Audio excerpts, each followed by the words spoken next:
Hello students, welcome online classes Bishop Academy Senior Secondary School Maharaj.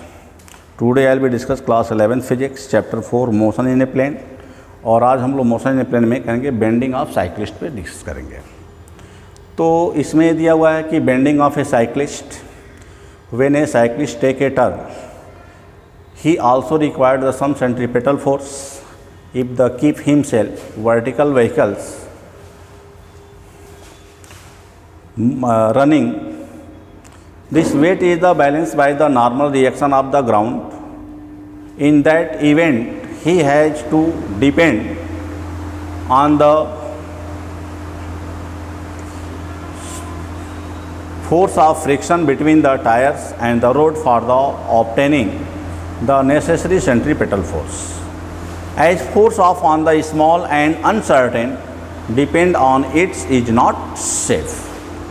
तो अब ये कह रहा है कि कोई ज़रूरी नहीं कि हर जगह हमारा सेंट्रीपेटल और फ्रिक्शनल फोर्स नेचुरली डिफाइन होगा, क्योंकि एक्चुअली मोड़ पर जब हम एंगल ऑफ बेंडिंग करते हैं तो वहाँ पे दोनों क्या होते हैं, चेंज होते हैं। जैसे सेंटर ऑफ मास उसका क्या होता है, चेंजिंग प्रोसेस में आता है, तो वहाँ पे स्लाइडिंग कंडीशन होते हैं। तो उससे बचने के लिए हमको क्या करना चाहिए, क्या उपाय है हमारे पास?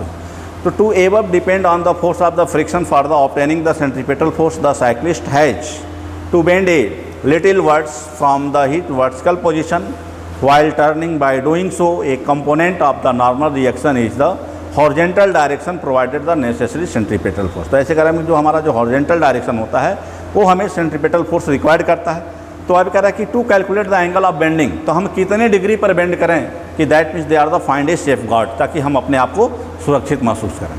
तो ऐसे में मान लो एक हमने रोड लिया, ओके, और टर्न कंडीशन यहाँ पर हमने एक लाइन ड्रा कर दिया पहले, जो नॉर्मल रिएक्शन फोर्स आर और एम जी को हमने रिसॉल्व कर दिया, सोल्व कर दिया। अब ऐसे केज में मान लो एक साइक्लिस्ट आ रहा है और मान लो हमने इसको टर्न ओवर ऐसे कर दिया, तो इस केज में अब यहाँ पे अब इन केज यह हमारा आर साइन थीटा का कंडीशन हो गया, आर साइन थीटा, और ये रिसॉल्विंग जो आर का होगा क्या जाएगा, R cos theta.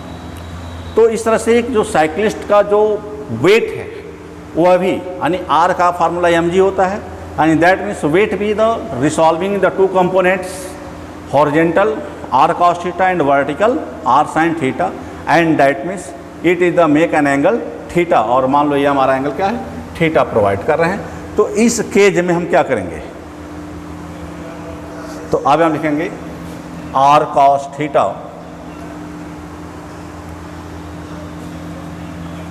R cos theta can be resolved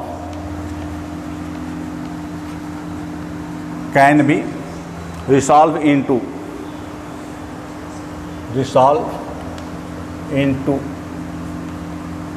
two rectangular force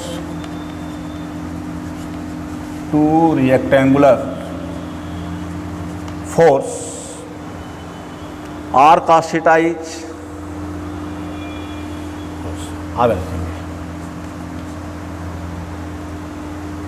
cos नहीं होगा, ओनली यहाँ पे होगा R can be resolve in the two rectangle. तो R cos theta is along two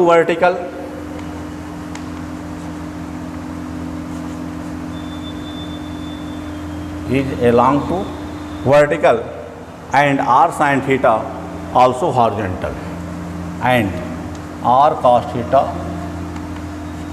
is also horizontal. तो जब ऐसे cage में आ जाएगा तो अब यहाँ पे जो फिगर दिख रहा है, तो आर कॉस थीटा भी इक्वल टू क्या हो जाएगा, एम जी हो जाएगा। तो हो जाएगा R cos theta equal to m g. Equation number first हो गया। और दूसरा जो यहाँ पे स्टेटमेंट दिया हुआ है कि the provide depending the force friction along the centripetal force, तो अब लिखेंगे required centripetal force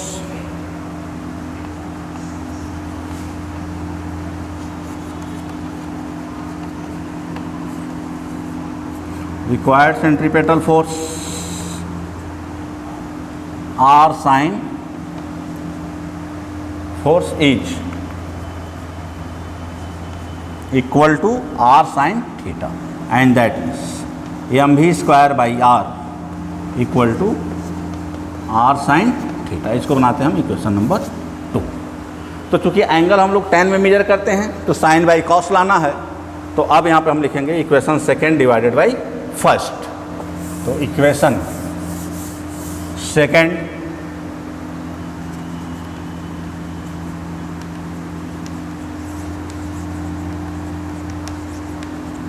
divided by first. तो अब हो जाएगा r sine theta upon r cos theta equal to M V square by R upon M G. R से R cancel हो गया तो साइन बाई कॉस क्या हो गया tan थीटा, एम से एम कैंसिल हो गया तो हो गया वी स्क्वायर बाई आर। तो ए हमारा बेंडिंग एंगल हो गया कि अगर हम किसी भी रोड पे चल रहे हैं और इतने डिग्री पर अगर हम अपने आप को बेंड कर लें तो in this case the sliding is not possible. तो ऐसे केज में जो साइकिलिस्ट होगा वो स्लाइड नहीं कर पाएगा। और इसी फॉर्मूले को हम लोग कहते हैं बेंडिंग ऑफ ए साइकिलिस्ट की एट वी। जैसे हम लोग मोड़ पे जाते हैं शरीर को ऐसे झुकाते हैं, तो अब ऐसे झुकाते हैं तो ये आपका एक गेस है, लेकिन उसको अगर हम मैथमेटिकली काउंट करें कि हमारी बॉडी कितनी डिग्री बेंड हो जाए ताकि हम उस मोड़ पर फिसलें ना, तो इसके लिए हमको ये फार्मूला जाएगा। यानी वी क्या है वेलोसिटी ऑफ साइकिलिस्ट, आर क्या है इस सर्कुलर पाथ का रेडियस जहाँ से इसका सेंटर डिफाइन होगा, और जी क्या है अर्थ ग्रेविटी हो गया। तो tan theta equal to v square by R g. Thank you for watching this video students. On this related formula, the some numerical concept are the given in the next video. Thank you.